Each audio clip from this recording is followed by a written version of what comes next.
Hello, world. Welcome to the Shannon Joy Show.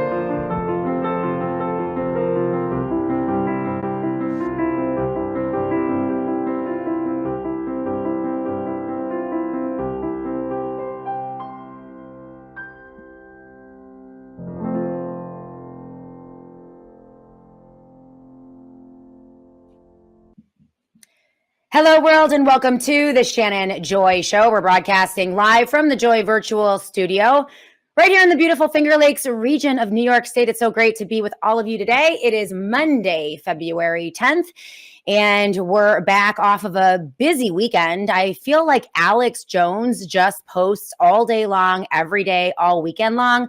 I'm like, Monday through Friday is bad enough with the fire hose in my face of like relentless news items and a frenzy of everything political. I look forward to the weekends to kind of like turn everything off and step away. And it just seems like they're just dragging us into politics at a breakneck pace. Even the Super Bowl, completely political. Donald Trump shows up, and what does that mean? It's all so much.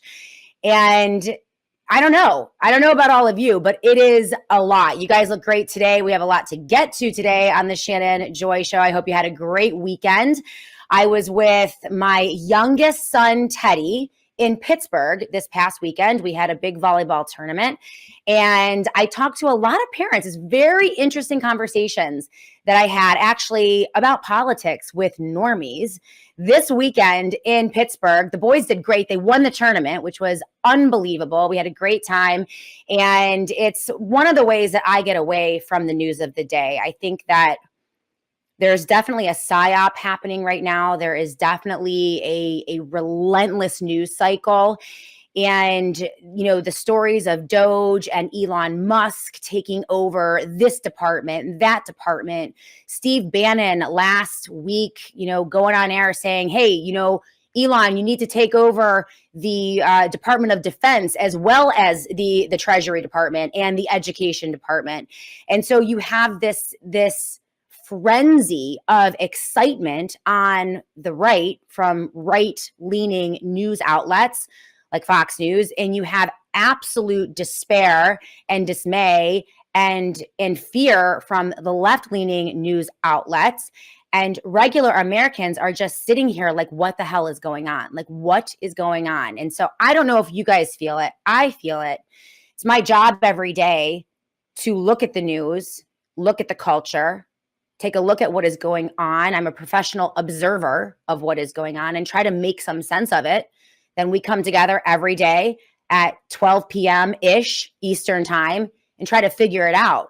Keep an eye on the people who are in power and protect liberty. I think the goals and the dreams of most Americans is to be free, relatively, and to have a private life and to get married, have children, have grandchildren, build up some wealth, engage in business and commerce, and just live life. And it seems more and more they just want to deny that to regular people.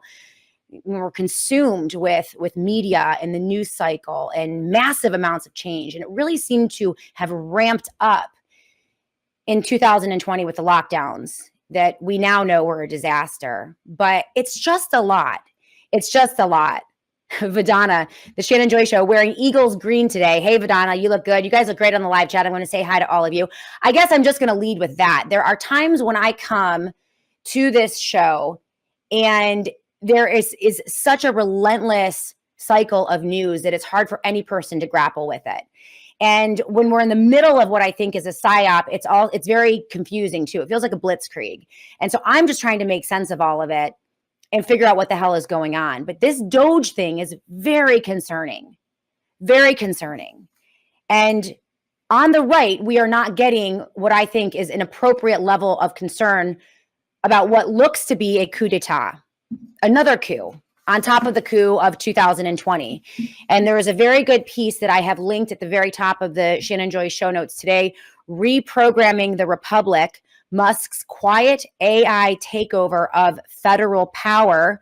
Very good piece. She starts out, while the public discourse is consumed by a deluge of executive orders and scandalous exposés of waste and corruption, which we can all acknowledge and accept. USAID is insane. The idea that so many in Hollywood and in media have been paid directly by the federal government to push propaganda on the American people for decades is breathtaking. And there are news stories now coming out. So the right is just all over this and celebrating this, but it's coming out now in some left-wing news organizations, and I'm not going to report it yet because I have to dive a little bit more deeply into it. But it looks as if there are conservative news media outlets and conservative platformers that were also benefiting from the largesse of USAID, and even potentially Donald Trump's ex-wife Ivanka Trump and his daughter Ivana Trump benefiting financially from USAID, right? So this isn't something, corruption isn't something exclusive to the left or the Biden administration. It is something that we know exists on the right as well. From, Bush 1, Bush 2, we have a Republican Party that is highly corrupted in Washington, D.C., and everybody knows it, right? But here we are accepting what seems to be a takeover of everything. And not just the ability to go in and expose the corruption, but the ability to go in, expose the corruption, and then shut down a government agency. And that seems to be what Elon is doing. No one elected Elon.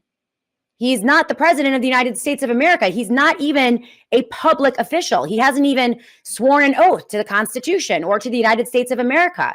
He hasn't given up any of his connections to any of his businesses that are DoD contractors that benefit also from the largesse of the Pentagon, the Department of Defense, and government spending. So it's all just very convoluted and very hard to pin down at this point. And so I hate these moments when I'm grappling with all of this news and trying to figure things out. There's so many lies out there and so many different angles. But this piece, while the public discourse is consumed by all of this, the Trump administration, with Elon Musk's United States DoGE service at the helm, is quietly executing a radical AI-driven overhaul of federal operations. So the efficiency, it's not necessarily that they're getting rid of government control, that they're making government smaller. They're not even really talking about cutting government spending. All we're seeing is Elon with a team of programmers that we know nothing about going into each department, looking at highly classified information in some cases and classified government information in other cases, and making recommendations to the president to completely remove the human element from those departments, replacing it with artificial intelligence, replacing our government functions with artificial intelligence. That is very dangerous. And I cannot believe that there aren't more in conservative media, particularly, that are concerned about this. The recently established USDS, whose goal is to modernize federal technology and software to maximize government efficiency and productivity, has instead handed Musk and his allies unprecedented control over federal technology strategy with little scrutiny and even less accountability. From this report in The New American, Reprogramming the Republic, Musk's Quiet AI Takeover of Federal Power. What was pitched to us as a reasonable efficiency initiative is rapidly escalating into full-scale artificial intelligence revolution, one that raises serious concerns about oversight, transparency, and the unchecked power of unelected technocrats. While the public fixates on taxpayer waste, the real transformation is happening behind the scenes. Washington isn't just being streamlined, it's being completely reprogrammed. And right now we're hearing the only protests that we're hearing about are coming from the left And of course, conservatives don't trust anyone on the left because we are so hopefully divided as a nation that you won't even listen to a very reasonable concern that might be issued by some left-leaning news outlets. So it's just, there's so much here. There's so much here. It's a very good piece. And Jeffrey Tucker also with a great e-blast this morning that I also linked, talking about a soft civil war. And I'm going to get to the live chat, say hello to all of you. We have a great guest today, Lynn Davenport. She's an original gangster in the Common Core battle and is very concerned, as I am, about the technocracy, about Elon Musk, specifically in the realm of school choice, which is now being pitched to conservatives and Republicans as an efficiency, right, play as they take apart the Department of Education. You saw those headlines over the weekend. Elon's now going into the Department of Education and conservatives are cheering. Finally, we're going to take back our schools. Are we really going to take back our schools, or are we going to tether every individual child to government funding, erasing the parent, erasing this local school district, right? And calling that school choice. Lynn is brilliant. She's going to explain that in context of everything else that is going on. In fact, Lynn was with me in 2020. I think that she joined the Shannon Joy Show in the spring of 2020. I interviewed Lynn, and as I mentioned, she was an original gangster in local organizing. We met up almost 5 years prior to that. She was fighting Common Core in Texas. I was fighting Common Core in the state of New York. So I had my Democrat adversaries. She had her Republican adversaries, right? Because it was a takeover of all American schools. And when I talked to her in the spring of 2020, we were deep into COVID lockdown. And it was another one of those confusing moments where no one really knew what was going on. There was a frenzy of information. Everyone was like, what the hell is happening here? And we were trying to figure out, like, get a grasp on what was happening. It was a total disaster. And, amidst that, Lynn spent an hour with me explaining badging and tokenization and the digital twin in the context of education and the child in school choice, and how that related directly to the healthcare nightmare that was unfolding in 2020. She explained the technocracy, the system of total surveillance and control, and how it's now being pushed by MAGA and MAHA and DoGE and also conservative media. And so Lynn knew all about this, was an expert on this 10 years before anyone was even talking about it. Today, we are facing unprecedented digital revolution and absolute chaos. The same total control systems that were being pushed in the dark days of 2020 and even before that during the Common Core revolution by people like Bill Gates and the Bush Family Foundation in education are now being pushed today by Elon Musk and the Trump administration. And I would ask all of you today, if you are conservative leaning or a Republican, to try the paper bag test, right? Imagine that the policies coming out of Washington, D.C. and the news cycle, right, is being initiated by people with a paper bag over their head. Or even better yet, replace Donald Trump and Elon Musk with Joe Biden and Bill Gates. And I ask you to imagine if Joe Biden or Kamala Harris came into office as president and said to Bill Gates, why don't you go into every agency, the Department of Defense, the Department of the Treasury, the Department of Education, HHS, all of them, unfettered, all access to everything, and reprogram everything, decide what is efficient, what isn't efficient, and turn it all over to artificial intelligence run by Microsoft and Bill Gates? Would you feel comfortable with that? As a conservative, you have to imagine that the powers that are being established by our guys, I put that in quotes because he's not my guy, but by your guy, in the hands of the people who you fear.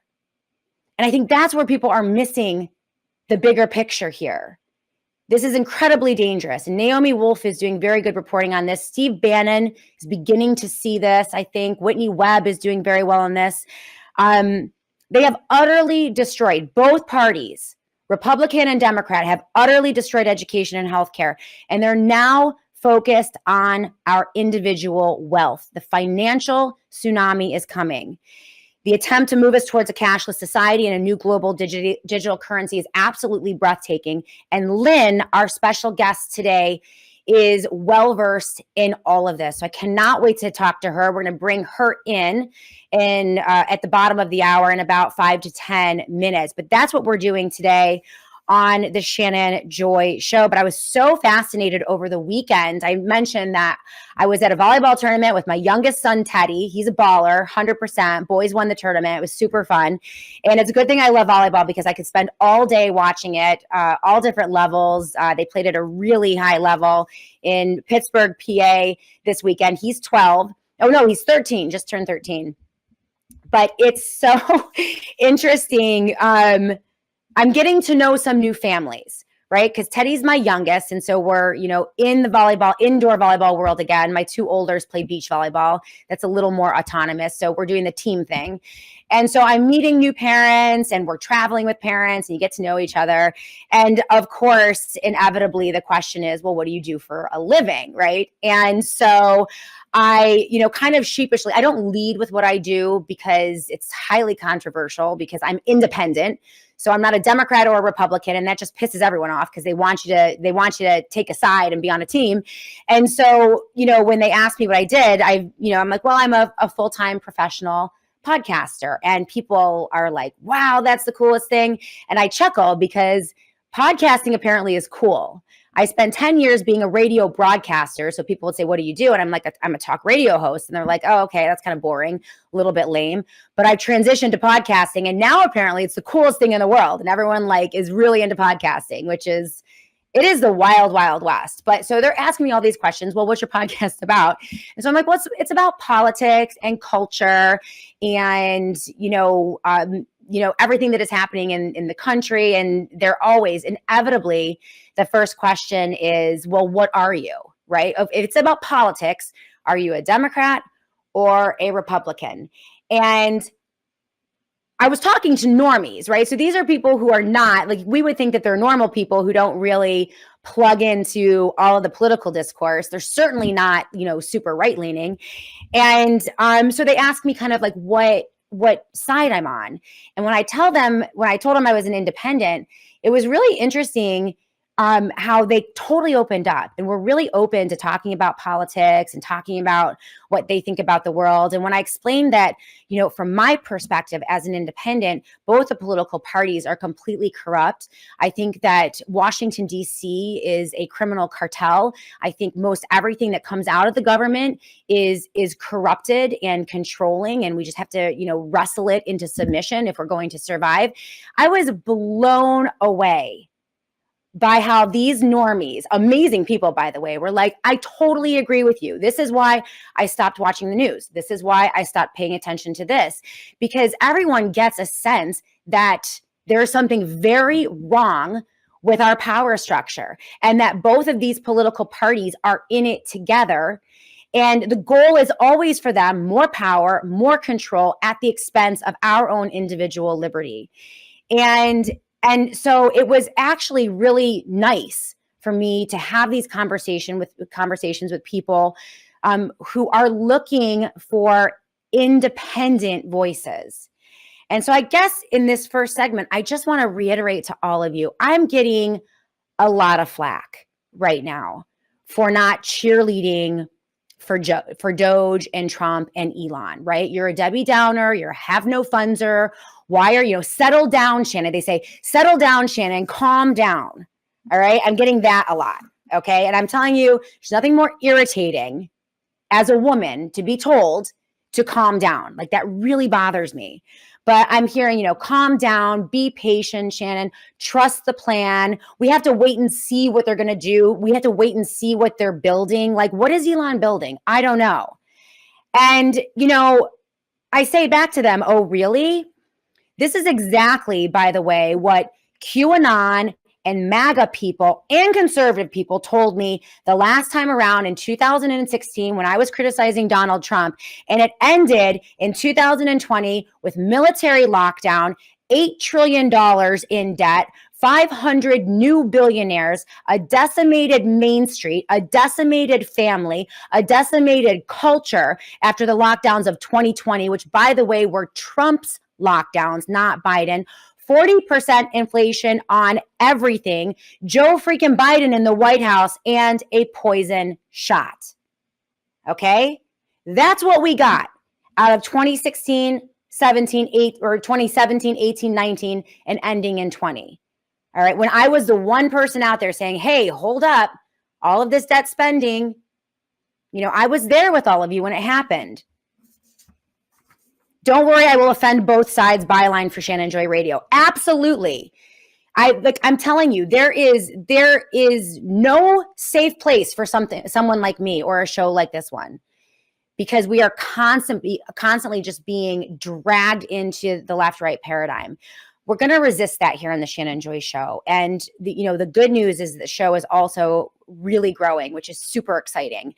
And we are gaining an independent audience. And I think just the conversations that I had over the weekend with regular parents who were really open to this line of thought gave me a lot of hope about where we can go. I think that everyone gets the sense, even looking at the Super Bowl and how highly politicized the Super Bowl was, with Trump showing up and making the announcement about canceling the penny or whatever. I mean, it's just all crazy. So that's why I just wanted to kind of reestablish what we are here, right? I'm not a conservative. I'm not a Republican. I haven't been a Republican for 10 years. I became a blank no party in the state of New York officially almost 10 years ago. I'm an independent. And what we do here on the show every day is we watch closely and viciously people who are in power. I don't care if you're an R. I don't care if you're a D. I don't care what your name is. I don't care what entity you represent. If you have power and you're wielding power, and we're seeing corporations and government entities consolidating power at the federal level through the Department of Government Efficiency, then I am going to scrutinize you, and I will do so, as I mentioned, viciously. Okay? It's about our freedom. And, we're going to do the best we can. We're going to do the best we can. Things are really, really nutty right now. So when we come back, we're going to go to, well, let me say hello to all of you. Annie, how far are we into the first segment? Okay, 22 minutes. Why don't we go to break? When we come back, we're going to wait for Lynn, our guest, and she's not here yet. Annie, she might be thinking she is Central Time, we're Eastern Time. She's in Texas, so you might want to, that might be why she's not in yet. So we're going to see if we can get Lynn in. When we come back, I'm going to hit the live chat, okay? And we're going to look a little bit more at this piece from American, the New American. And then we're also going to do a little bit of housekeeping as well. The Summit for Truth and Wellness, March 29th. We're going to talk to you about some exciting things happening there and a few other things. So stay on that live chat. I want to see your comments. I'm going to say hello to all of you when we come back, and we're going to continue this discussion right here on the Shannon Joy Show. Hey, everyone. So what is scarier than a storm or a blackout? Being completely cut off, alone, no phone, no internet, no way to reach anyone. This is why I trust sat123.com and their satellite phones to keep me connected no matter what. With a satellite phone from Sat123, it doesn't matter if you're out in the wilderness or caught in the middle of a disaster. This phone works when cell towers don't. It's the ultimate tool for staying in touch when everything else has failed. Here's the best part. Sat123.com is family owned, 100% committed to quality and reliability, and they believe in keeping you and your family safe wherever you are. Right now, if you go to sat123.com/joy, that is sat123.com/joy, and use the JOY promo code, JOY, for 10% off, you'll get 10% off your entire order, which is a phenomenal deal from an amazing company that supports the Shannon Joy Show. Be ready for anything. Stay connected with sat123.com/joy. After a lifetime of hard work and smart investing, the last thing you want to worry about is losing your retirement savings. Hi, I'm Paul Stone, CEO of Colonial Metals Group. We specialize in helping hardworking Americans like you take back control of their financial future, safeguard their savings. In economic times like these, millions turn to physical precious metals as a form of insurance, while conventional investment choices face challenges or even collapse. If you have a IRA, 401k, or other type of retirement account, my team at Colonial Metals Group would like to help you build a financial protection plan outlining the most secure future for you. We've put together a free protection kit showing how you can start investing in precious metals 100% tax and penalty free to protect and grow your wealth. You can download it for free now by clicking the button below. Customers, we're very proud to say, across the country have been very impressed by my team's in-depth knowledge of financial history and their ability to listen to you. We hold the same conservative values you hold and ones our great nation was built on. And we can't wait to start helping you and working with you. Again, just click the button below to download our retirement protection kit for free now.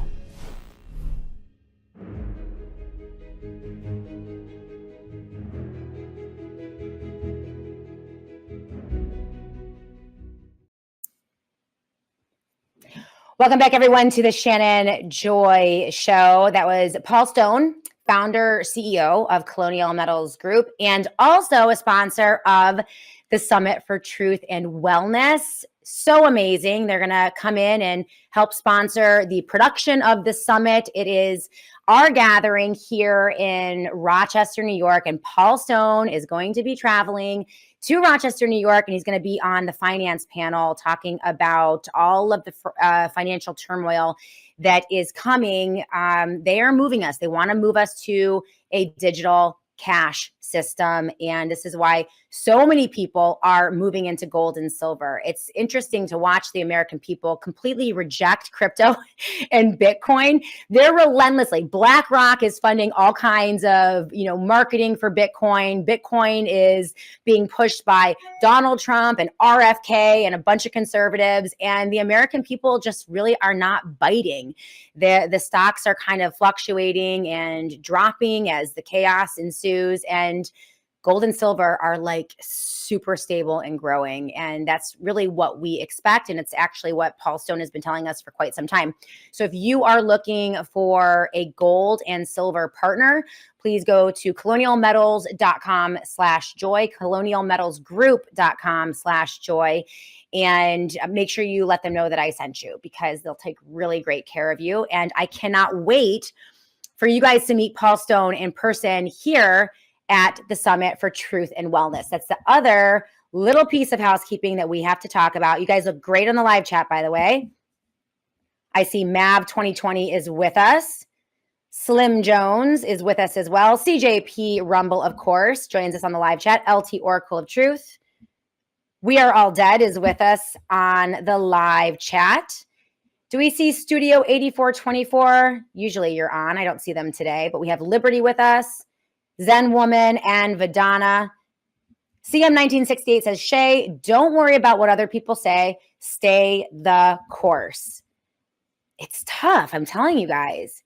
I mean, the relentless attempt to drag us into camps and factions, D versus R, left versus right, is just exhausting.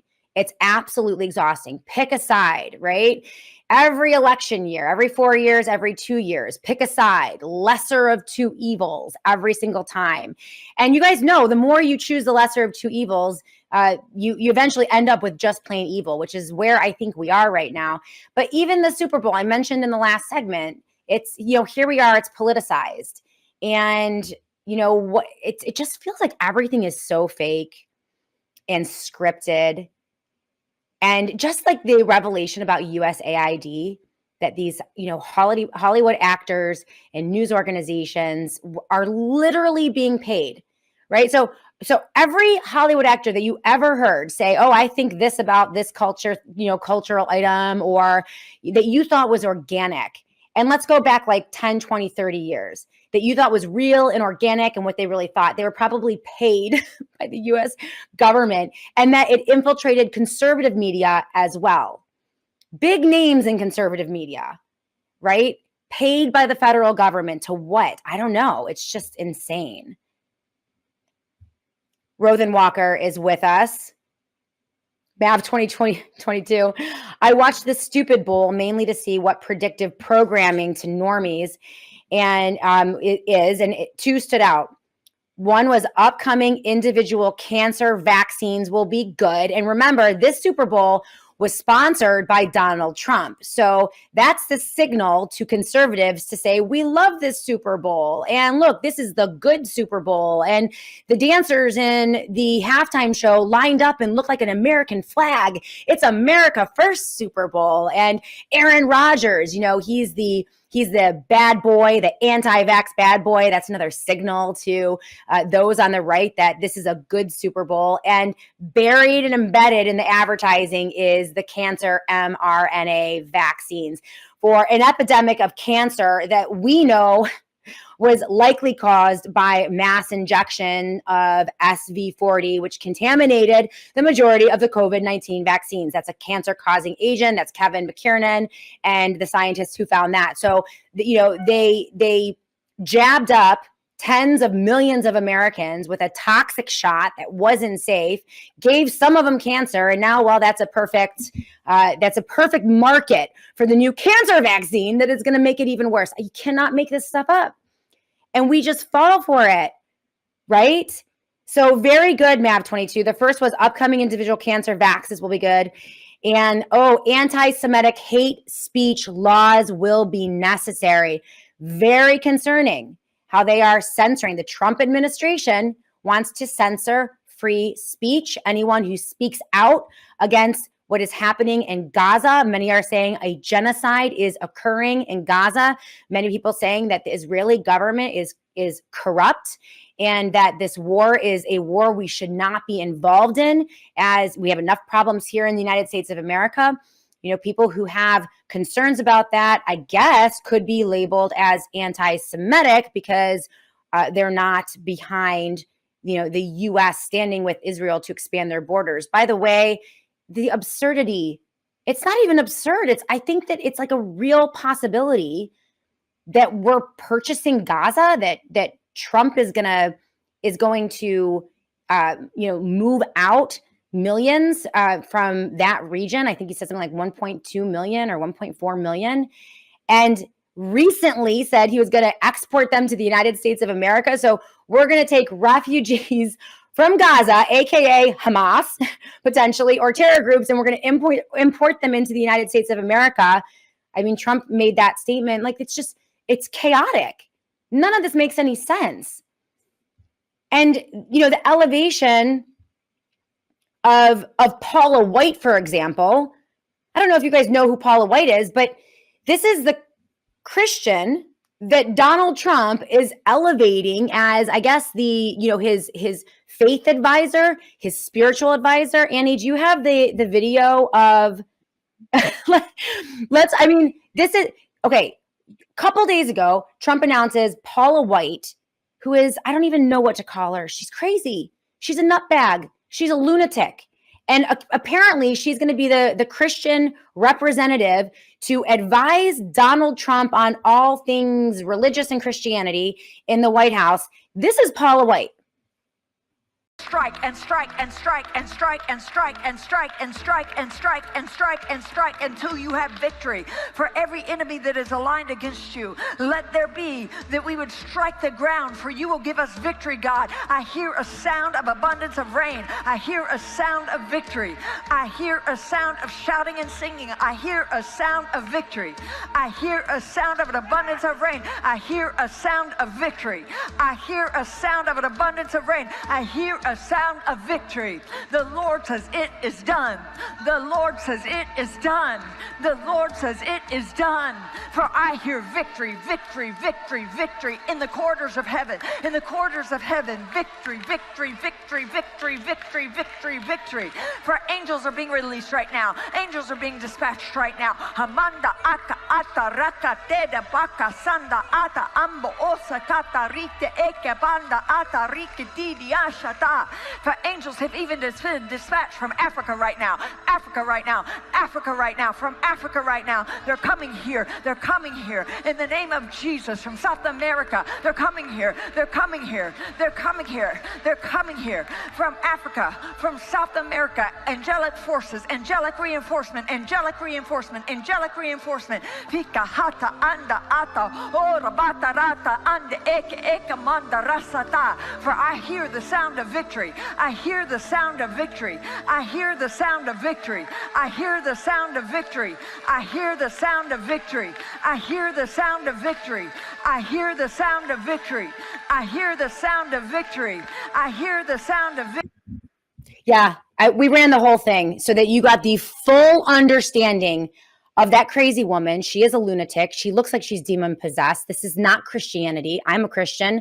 I've been a born again Christian for 42 years, and I can tell you that is not it. That woman is psychotic. She is an absolute, I mean, it looks like she's demon possessed. The video, well, I played the whole thing, Rothen Walker, so that you could really get an understand. This is the woman that Donald Trump is elevating to the very top. She's his spiritual advisor. There are a million problems with Paula White, complete bastardization of the scripture. The theology is out of control. And, but this is who Trump, this is, I guess, what the poster, this is what a Christian should be. This is Trump's Christianity. It's insane. These people are insane. The reason I played the whole thing was so that you could understand the insanity of this. She's going to be in the White House. She's going to advise President Trump on policy and legislation and the Bible. Insane. Strident conservative. She had the same gig in Trump's first term. So this is the confusion right here. And I will tell you, Christians are very susceptible right now to Trump. There is a strong theme of Christians who believe that Trump is pursuing a Christian agenda, and that it's I see it in the churches that I attend. It's crazy. It's crazy. And so we have to look out for this. Winford Frank, Shannon, don't ever calm down. Stand above, then push back. Why do you think we are with you, and tune in? Thank you so much, Winford Frank. I really appreciate you. I think there's definitely some type of psychological operation happening now, especially on Twitter. It is really intense on Twitter. So I have to step back from Twitter because there are so many like fake conservatives out there. I call them Con Inc. or Bizarro Con. They're not really conservatives. They're not constitutionalists. They do not care about liberty. You can't care about liberty and look at what is going on with the department, with DoGE and Elon and Trump, and come away with any semblance of real solutions that are going to actually set Americans free. Rothen Walker. Oh, you had a question for me, Rothen Walker. Let me see what you have here. Liberty, yeah, sounds like she was channeling. Fez Woody, she forgot to bring her snakes. It's nuts. Who was the guy pacing behind her? I don't know, but yeah. Strident conservative, she's a prosperity gospel huckster and a false teacher. So of course, she is Trump's spiritual advisor. She looked like she was demon possessed, to be honest.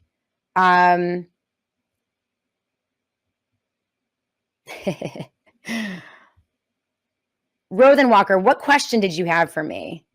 I'm trying to look for Rothen Walker's question because you had a challenge for me. I don't see it. Mav 2020 is with us too. Longmeadow. Trump is not a Christian. He is a Zionist. By the way, Zionism is not Judaism. Yes, I have heard that Zionism is about empire building and expansion of like an empire, a global empire. And it's very different than the Jewish faith, right? What you would read. I read the Old Testament. Oh, Rothen Walker, here you are. Shannon, you said you wanted to be challenged. Last week you said you didn't care too much about DeSantis doing the same thing regarding anti-free speech laws. Yes, I'm not okay with DeSantis. There were anti-free speech laws regarding anti-Semitism that were put forward in Florida. I totally disagree with those, and I oppose DeSantis on that very strongly. In addition, I am really concerned with the grand jury in Florida, vaccine injured and the loved ones of people who were killed by COVID vaccines. We're very closely watching the grand jury situation in Florida. It was a disaster, and it looks as if they are being ignored in the state of Florida. We thought that Florida might be the first state to ban the mRNA technology and to ban the COVID vaccines.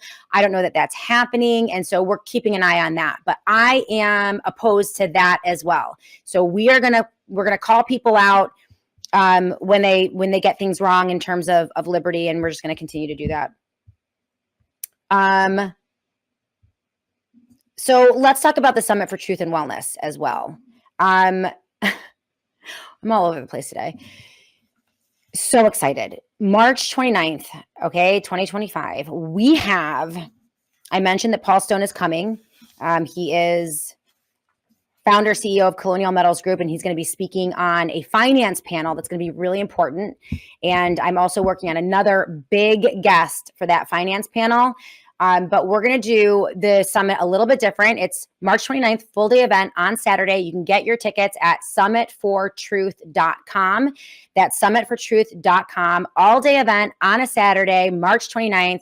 We have Dr. Naomi Wolf, Dr. Pierre Corey, Dr. Mary Talley Bowden, Mary Holland of Children's Health Defense. We've also confirmed Aaron Day. He is going to be talking about the technocracy and crypto, which is a very important topic. So this is a summit for truth. It is about health and wellness, but we're also going to really dive in to what is going to happen financially, because that's going to impact all of us.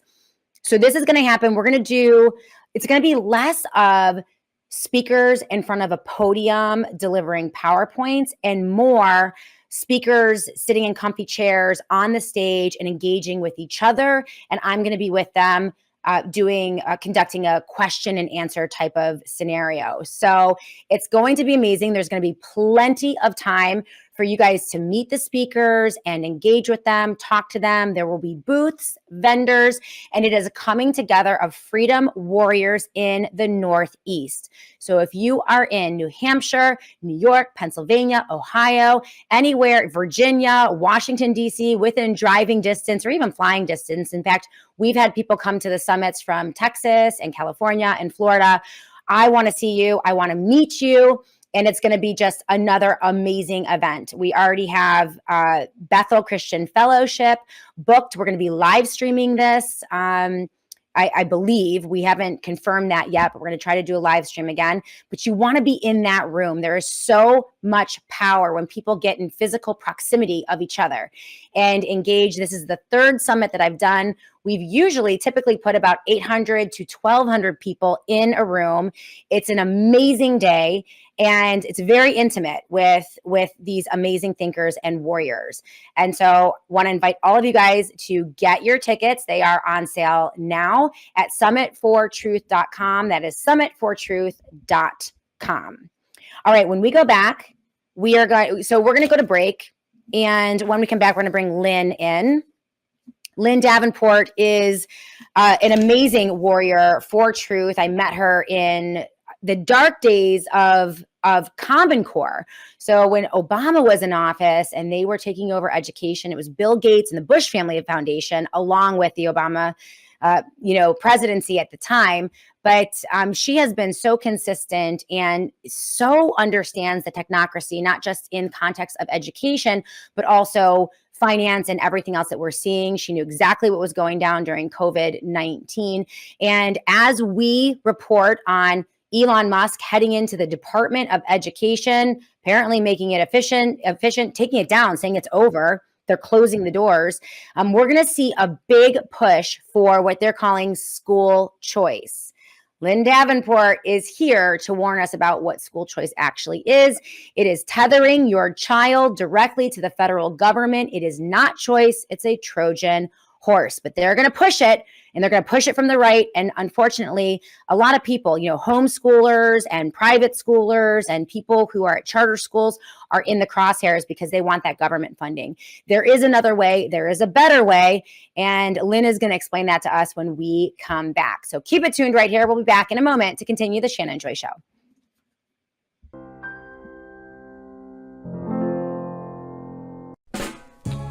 New details tonight on the 1963 assassination of John Fitzgerald Kennedy. The alleged assassin, Lee Harvey Oswald, was involved in a CIA operation 3 months before the assassination. This project was said to be a covert CIA operation that was developing a top-secret vaccine and/or a biological weapon. What they're doing is they're trying to kill Castro. I'm just a patsy.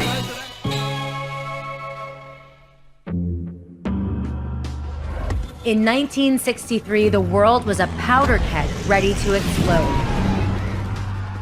with the CIA holding a match to fuses on every continent. From Vietnam to Cuba, clandestine operations were being waged to preserve a fascist new world order, which emerged from the ashes of the Third Reich. Assassination teams within the CIA had their eyes on 2 sitting heads of state. Fidel, a few years earlier, had survived an agency-led coup d'etat. The other head of state, President John F. Kennedy, had scuttled that attempted overthrow and pledged to dismantle the agency, which was already planning his demise. U.S. soil was no longer sacred nor safe from the murderous reach of the CIA, which now reached ambitiously into the heartland of America and into the bayous of New Orleans. Not me, however, I'm a communist. A young girl found herself caught up in a clandestine covert operation to eliminate Fidel Castro. This wouldn't be a shot heard around the world, but rather a silent shot of super cancer-causing poison derived from a monkey simian virus called SV40. A team of fascists hell-bent on defeating communism, directed by the CIA, was formed in New Orleans. This den of vipers included the head of the National Cancer Society, the FBI's former head agent in mafia-controlled Chicago, and a paramilitary instructor who would bring in a double agent named Lee Harvey Oswald. This tale has everything from murder, espionage, a tragic love story, to bioweapons and the genesis of gain-of-function research. At the end of this, we'll have one dead doctor, multiple dead agents, and a dead president. I'm Shannon Joy. Stay tuned as I take you through the full story.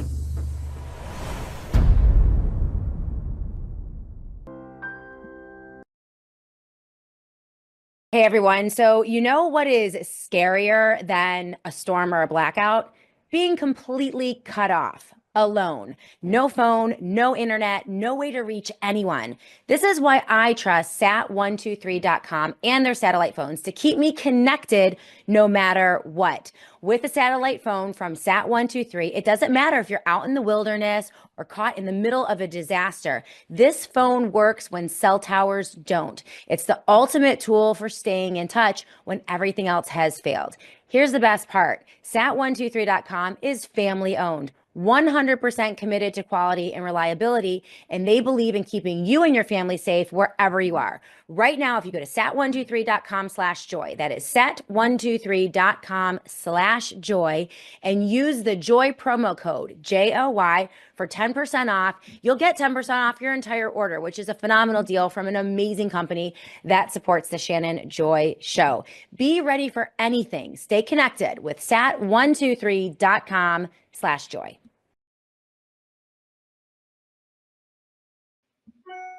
Welcome back, everyone, to the Shannon Joy Show. And this is my sat123.com satellite phone. All right, set it up last weekend. It is so easy to use and so easy to set up. And the folks over at Satellite Phone Store are making it really affordable to always stay connected. So in any type of emergency, you want to get in touch with friends or family, you want to make sure that you have this as an emergency option when the towers go down or the lights go out. So go to sat123.com/joy, where they're giving a super special offer to the Joy audience. And basically, if you sign up for a year service, they will give you a free phone. So they'll send it to you, ship it to you, all ready to go. And also a free Faraday go bag. It's a bulletproof backpack with Faraday technology to keep all of your devices safe, to protect them from an EMP attack, and also protect you from EMF when it's in the bag. So it's an amazing technology. And we love the folks over at the satellite phone store. I feel like I'm so rusty today. I think it's because we didn't get in until 9 o'clock last night from Pittsburgh. The boys, as I mentioned, they won their volleyball tournament in Pittsburgh. And so they were playing until 4 p.m. And so we didn't get on the road until late. And so if I'm a little off today, guys, please forgive me. We're just getting caught up here with everything. I'm so glad that I have Lynn Davenport in the Joy virtual studio, a longtime guest of the Shannon Joy Show. Lynn, it's so good to see you face to face, first and foremost. You were on with me, I want to say almost 10 years ago, right? I don't think it was that long ago. Well, it was during Common Core, wasn't it? Well, that may have been Alice Linehan.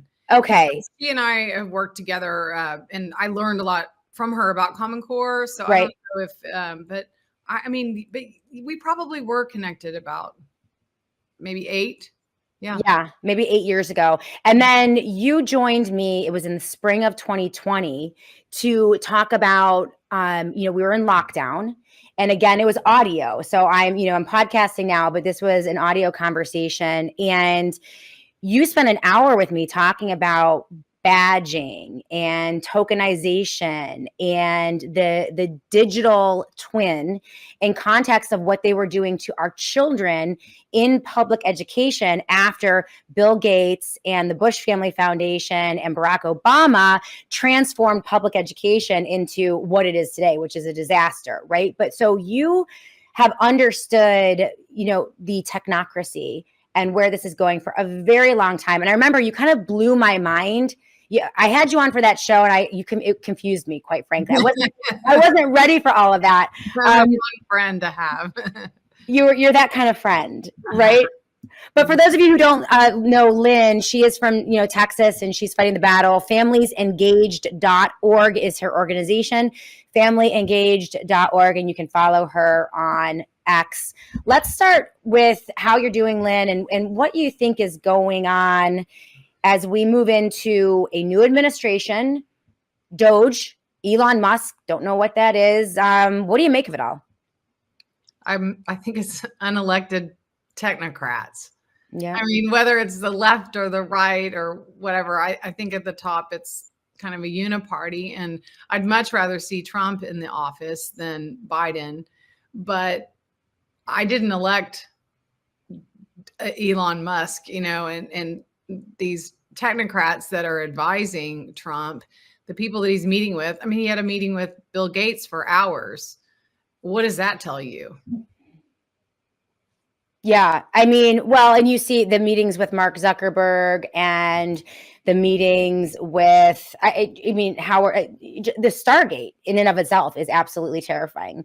If you just look at Stargate, these are football field long, massive data centers that are going to churn out cryptocurrencies and collect all of our data.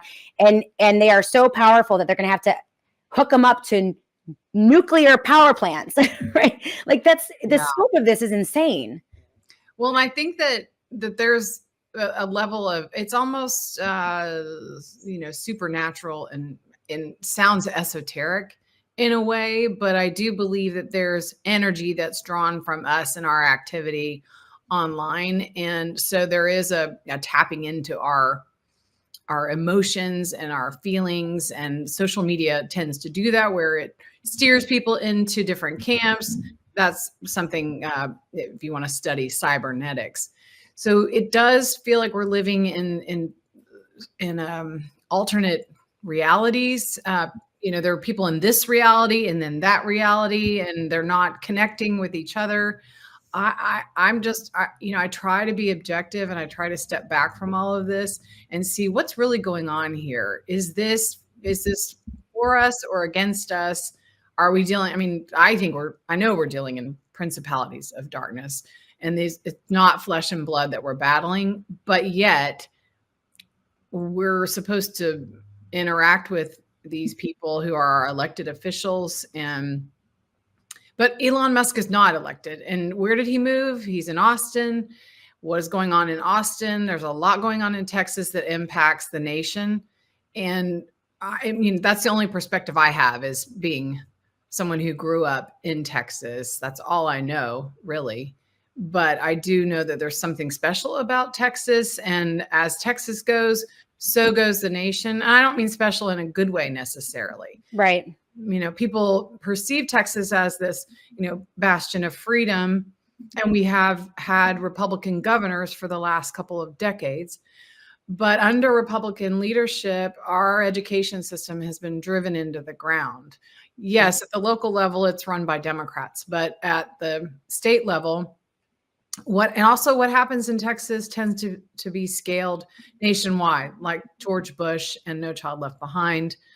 If you look at data centers, Texas has mined more student data than any other state, and that's significant. And these data centers in Austin and around Texas are, there are so many of them. And then Trump has been talking a lot about data centers as if this is a good thing to be moving into this technocratic future, and even talking about taking over Gaza. I mean, I don't think that what we're seeing over these last few days or weeks is what we thought we were electing going to the polls. You are embedded within the conservative movements or right-leaning movements to a certain extent in Texas. What are you hearing? I'm getting a lot of settle down, Shannon, trust the plan, Shannon, and there's like a frenzy of excitement in conservative media and in conservative circles about all of this. And I'm getting a lot of pushback when I raise concerns. What are you sensing? Okay. Yes. And I'm getting the same thing because I'm a precinct chair that I just rolled off of because I bought a house in a different precinct. So now but I'm still actively engaged in the Dallas, Democrat, what am I saying? The Dallas is the deep state of Democrats. Let me tell you, Dallas is the Democrat Party runs Dallas, but Dallas County Republican Party, we have had positive momentum just since November. And so I was a precinct chair, got some Republicans on board locally. And, but I would say that we're still struggling to get those seats. I mean, we have no conservatives in Dallas County on the school board or the commissioner's court or on any of those. So we are working hard, but there's so much hopium. And I think what we're seeing with the Republican Party is the Q followers. And then you also have the active Republicans who are the doers in the party. And some of them are QAnon followers. So they're told, trust the plan. And they were getting the, I call them morphine drips of clues and things. This is going back to, I don't know when it started, but I know people who follow it, but I never followed it. Right. There's that kind of underground, the Telegram channels, and they're getting fed certain information that they think that Trump has been president all along. The military is in charge. There's a lot of things like that we have to deal with. But then you have just true grassroots conservative patriots on the ground, and they are so excited that we're winning. We're winning, and we've and even in Texas, our governor went after a bunch of seats, Republican on Republican, and used his campaign war chest, including Jeff Yass's money, the TikTok guy. He's funding people in Texas to unseat conservatives or Republicans in the primary. So you've got a lot going on politically in the Republican Party, but I'm very active in that. And I was active in our Republican Party, our convention that we had last spring or May. And the school choice operatives were in every corner of that convention. And they were trying to get language in there that would not include the no strings attached. So they wanted strings. Of course. Well, let's bring the audience along with this, because I have not done an education show in about 4 years. Okay. We've been doing, fighting all of the battles with COVID lockdowns and fighting for the rights of vaccine injured and people, who were subjected to the kill protocols. And it's just been a lot. The news, and again, we're talking to Lynn Davenport, and, over the weekend, Elon Musk is going to go after now Department of Education. So he's taking it over, and they reported it's basically going to be shuttered. They're going to shut it down. They're going to get rid of all of the Department of Education people. And this has Christians, conservatives, the right singing glory, glory, hallelujah. We finally won. We're winning. This is amazing. Is it really that easy, Lynn? Like, what is really going on? You have been following the school choice and, issue, and identifying this as a Trojan horse initiative that is going to result in less freedom for American families regarding the education and upbringing of their children, and could potentially tether the child to the federal government and exclude the parent completely via a funding mechanism. And so this is actually a great case study to understand how the Republican Party and DoGE and Donald, Trump and Elon Musk will trick conservatives and Republicans using talking points and propaganda that makes them think that they're winning, when in actuality, we're losing even more freedom than we would under a Biden or a Kamala administration, because at least we would be opposed to these types of initiatives in those administrations. So this is a big and important topic, and I want to use this issue of school choice and Lynn Davenport's expertise on that, as well as her expertise regarding the technocracy, to help people understand that. So when we come back, one quick break, we're going to go right back to Lynn, and she can help explain that to us in just a minute on the Shannon Joy Show.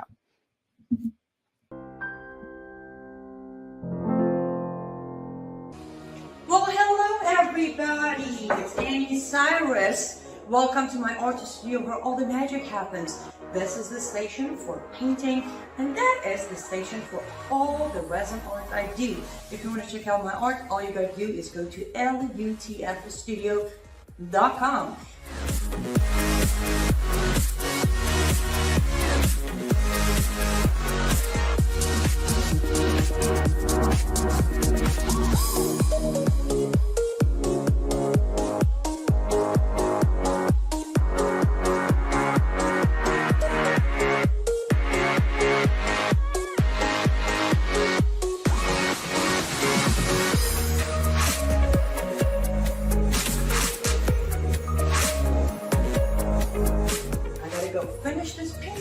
But I'm sure for this, I hope I'll see you at lutfstudio.com. After a lifetime of hard work and smart investing, the last thing you want to worry about is losing your retirement savings. Hi, I'm Paul Stone, CEO of Colonial Metals Group.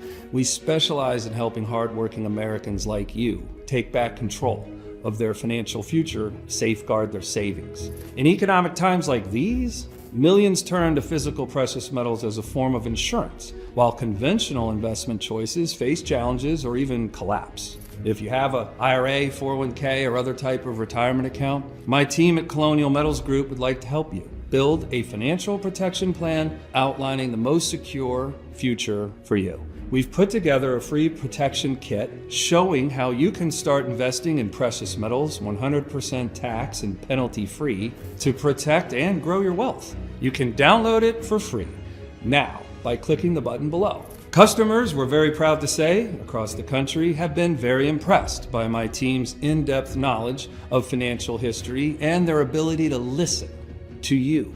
We hold the same conservative values you hold, and ones our great nation was built on. And we can't wait to start helping you and working with you. Again, just click the button below to download our Retirement Protection Kit for free now.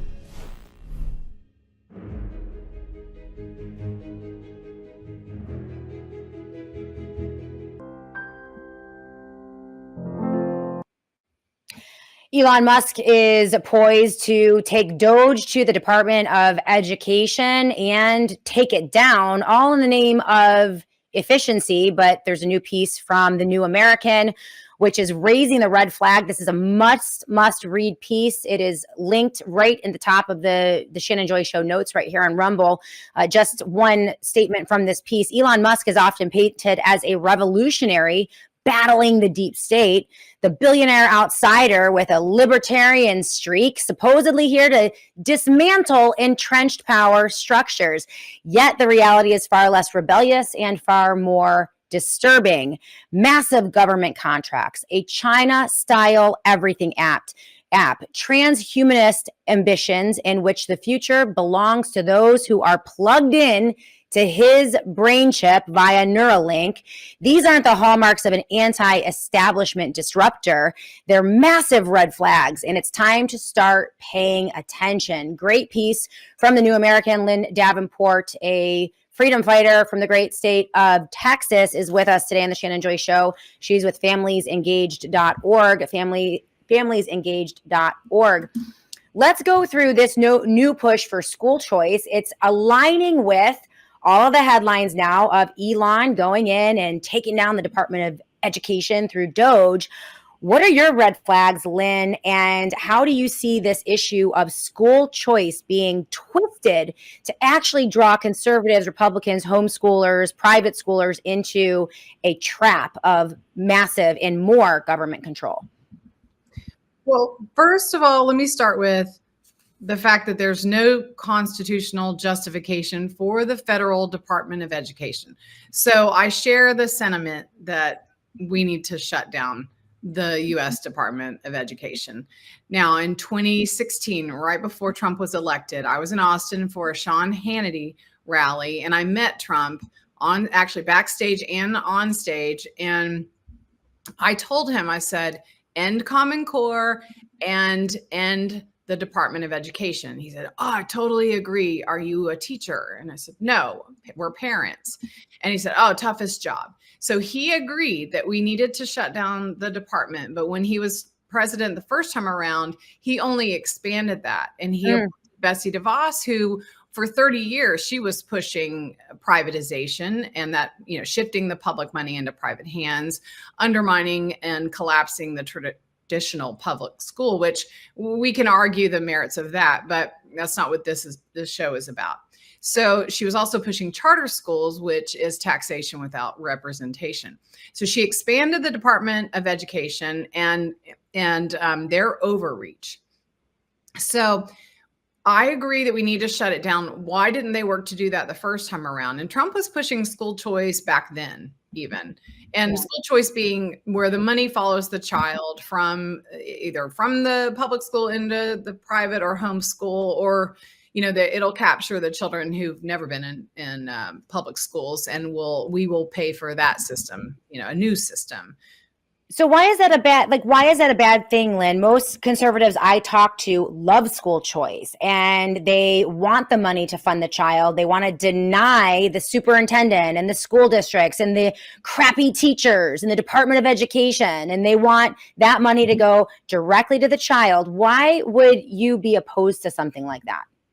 Well, let me just say that I ran for school board. I've tried to fight at the local level to clean up the public schools, to fix them, to return to a classical model of education, to eliminate all of the wasteful technologies and train and pay the teachers well with the money saved on those things. So I do have solutions. Those solutions come from the ground level. At the local level, I do believe in local responsibility and local decision making. I'm not interested in federal overreach as well as state overreach. So I advocate for eliminating the Texas Education Agency, but we're Texas and, we're supposed to be, gosh darn individuals and don't tread on me. So I'm like, why are our legislators not saying, we reject your federal funds, we reject federal intrusion? You never hear them doing that. People like Ted Cruz, they go on to DC and they start talking about school choice. It's like they all fall in line pushing school choice.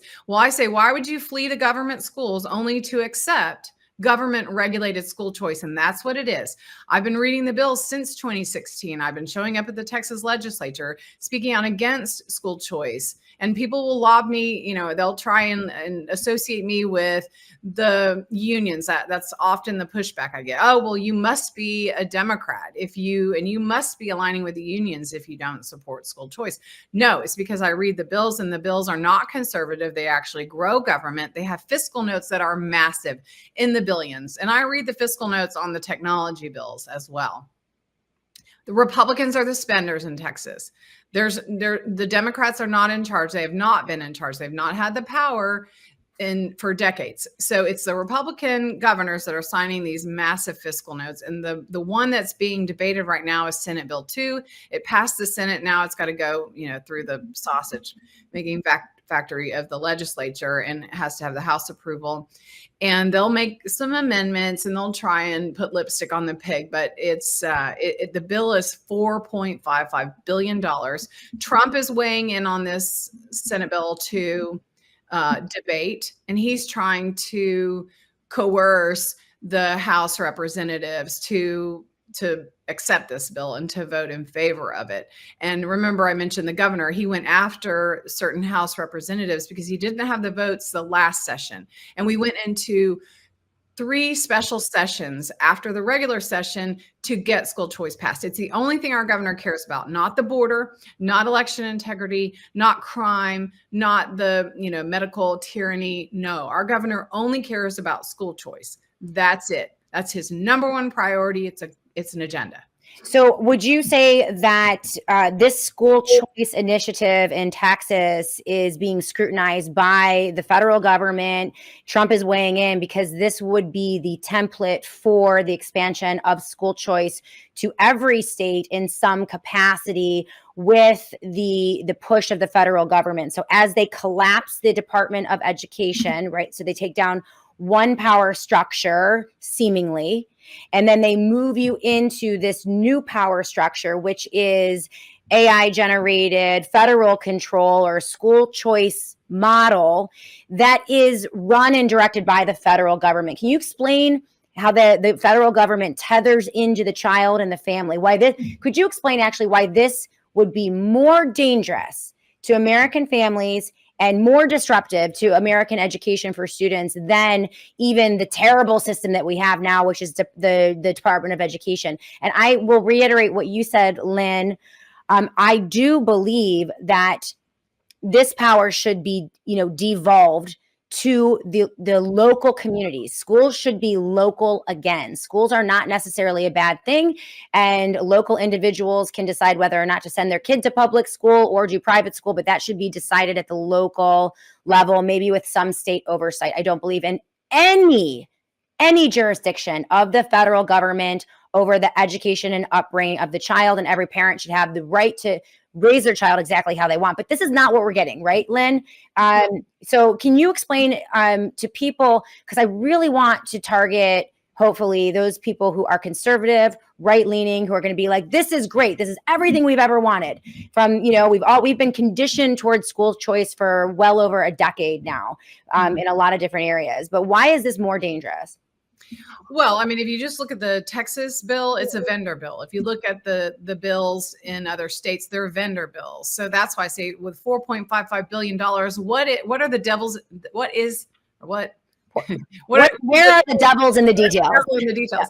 Yes. So there are certified educational assistance organizations, CEAO. Sometimes you'll hear them called EAOs in different states. But the vendors that come and testify, the stacked testimonies like EdChoice, these are national, and a lot of them are tied to Jeb, Ed, and the Bushes.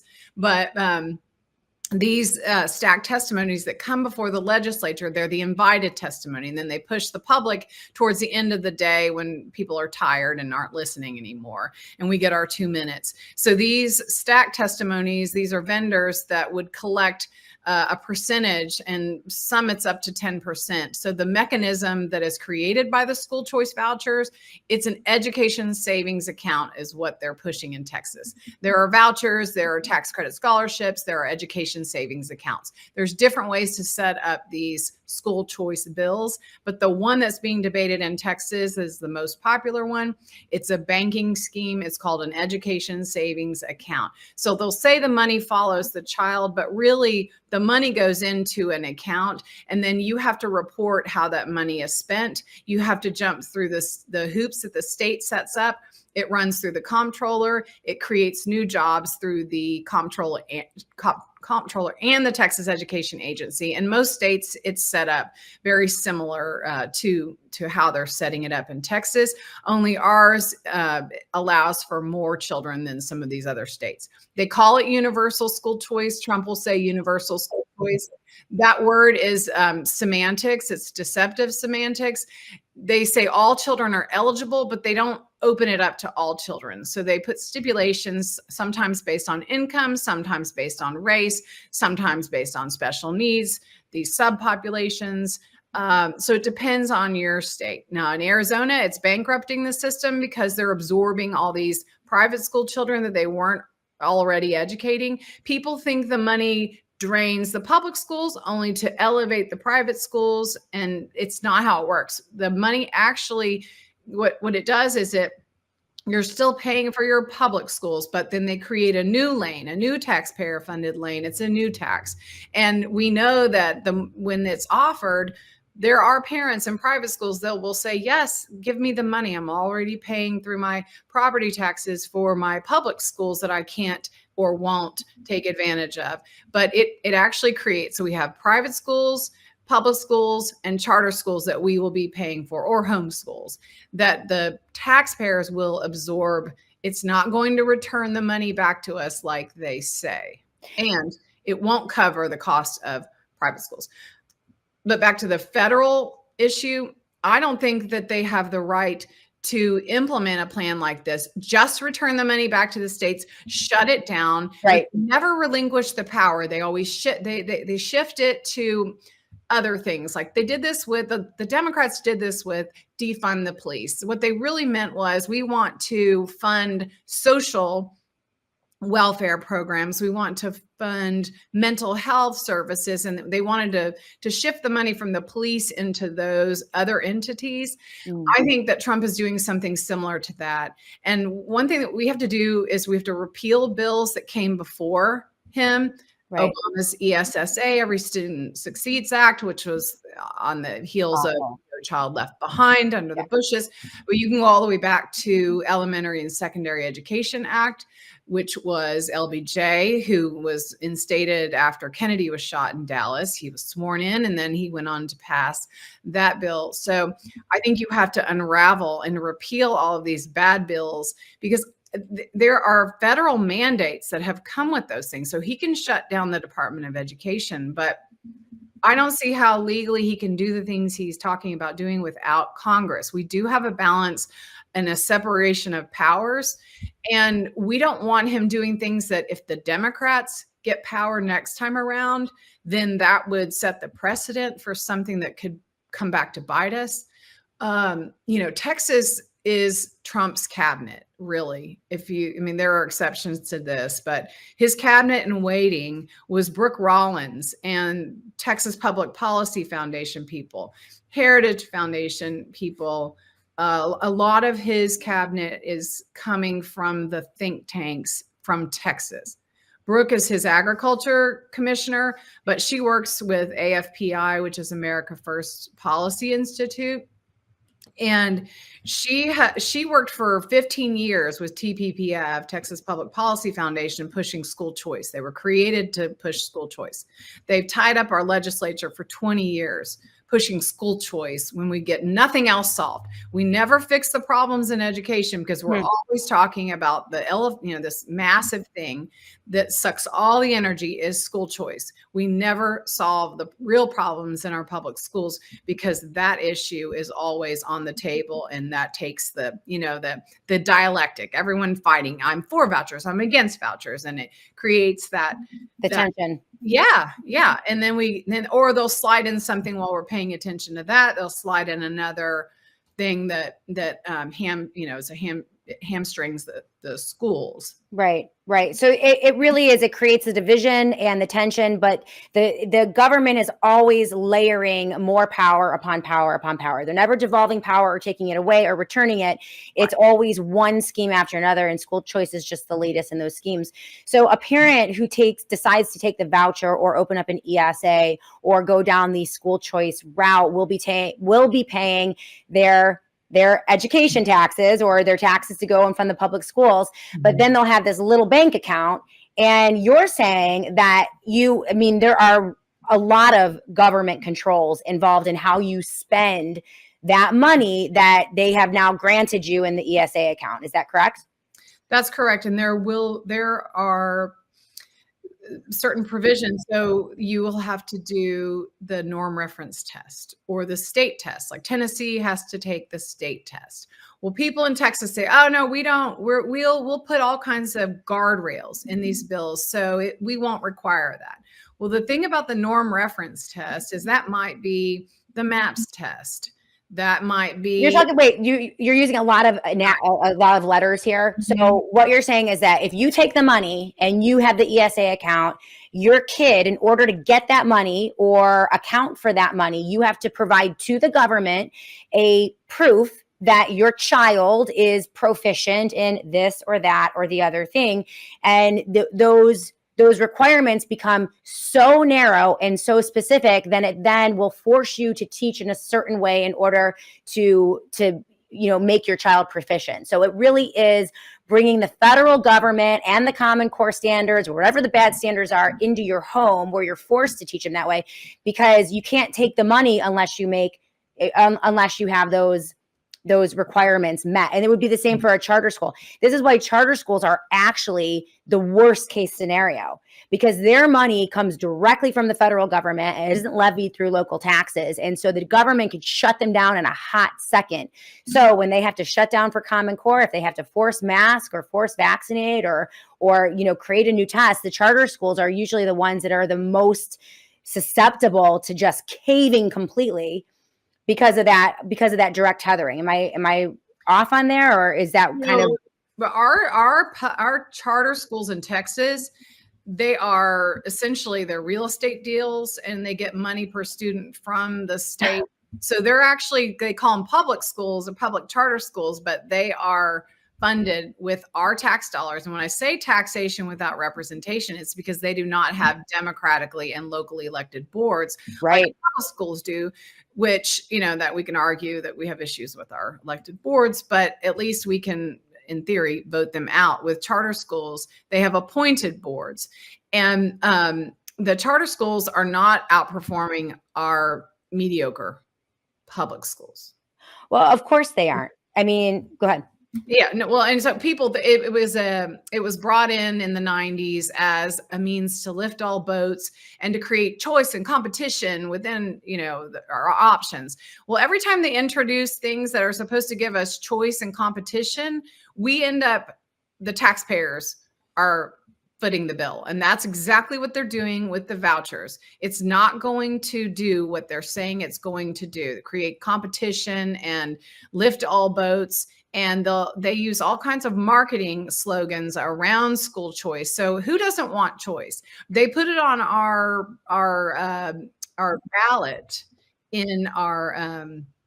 on our primary ballot. They put it on the Republican ballot to ask if people wanted choice. Well, they said in the language, it was like, parents should have the freedom to choose. Well, we already have that freedom. What the government gives you, the government can take away. Those are inalienable rights that we are given from God, not the government, but they give them to us. And then they say at the bottom, and the money shall follow the child. Well, that's not how it works exactly. What they put on the ballot is not what's in the bill. What's in the bill is layers and layers of government bureaucracy, strings and fiscal notes. and then making you jump through those hoops like the Common Core standards and testing. And it will align those things with the global education agenda, which we don't want in our private and our homeschools. So we're saying, don't take the money, don't take the government cheese, don't take the coupon, don't take the bait. It's a Trojan horse. And if you're wise and you read the bill and you listen to those of us who are sounding alarms, you'll realize we're telling the truth about this. They're the ones who are lying. Yeah. Who are you aligning with, Lynn? I mean, it seems like there's just a tidal wave of propaganda for choice. Who can the audience go to? Like, who are you working with to get the message out about the Trojan horse that is school choice? Yes. So Tiffany Boyd with Free Your Children in Tennessee, Alice Linehan in Texas. She has Voices in Power. We align with the Homeschool Freedom. Let's see, there's two different ones, Texans for Homeschool Freedom, and I get them mixed up, but one is on the take and the other one is the True Freedom. They're like, I don't want you to have anything to do with my homeschooling. We don't want your money or your strings or your stipulations and your accounting or accountability. When they say accountability, our governor said, we can't have a homeschool child just sitting there watching TV. There's got to be accountability measures. That he means testing. Yeah, they mean testing. That it will bring the government right into your home. When you take the government money, you bring the government right into your home, and that is the lie of the ESAs and the school choice. Lynn Davenport, where can people go to get more information about everything that you're working on? Lynn S. Davenport on Twitter, and then familiesengaged.org. familiesengaged.org. I think there are going to be a lot of moves made in the realm of education under this Trump administration, and we're going to have to fight them, unfortunately. And so I'm glad, Lynn, that you are on the front lines, that you are making sense of all of this for so many people, and we'll keep an eye on you and have you back in again. Okay? All right, Lynn, thanks so much. And Annie is telling me that we are out of time. Once again, though, this is another example of the bait and switch, the quick change artist. It's all razzle dazzle. There's a thin veneer. It seems gilded. You know, there's so much winning, and they have all of these new initiatives that are supposedly going to bring freedom and choice and competition. But really, it's just moving the power into fewer and fewer hands. We're seeing this with DoGE. We're seeing this with school choice. On the front lines, you have Texas. And I think that we need to get into a posture that is ready to resist and kind of wade through all of the misinformation and the propaganda coming from the left and the right. What is the solution? The solution is a smaller federal government. A solution is the devolution of power from the feds to the states and ultimately at the local level. We need local governments, robust local governments, local organizations, hyper-localization throughout the country and the world. The way to battle globalization is to reinforce localization. When they want to go big, we make them go small. When they want to go digital, we make them go natural. It is regaining our natural surroundings, connecting with our communities once again, not letting them divide us, Democrat versus Republican or left versus right, but deal in reality of within each situation. And so we need to be hyper aware in the next few months and understand that government is never the solution, not even Trump's government, and definitely not DoGE. We're going to do a deep dive on Elon tomorrow. I got some good stuff on Elon. BAB 2022. I'm tired of winning already. Lynn Davenport, thank you so much for being with us today. KB Smile, thank you so much for being with us as well. Long Meadow, full Amish would bring back the work ethic and mentality of the American way of life. Absolutely. I think the Amish were right basically about everything. So we're going to look at all of that. You guys are the best. We will be back tomorrow to do it all again right here on the Shannon Joy Show.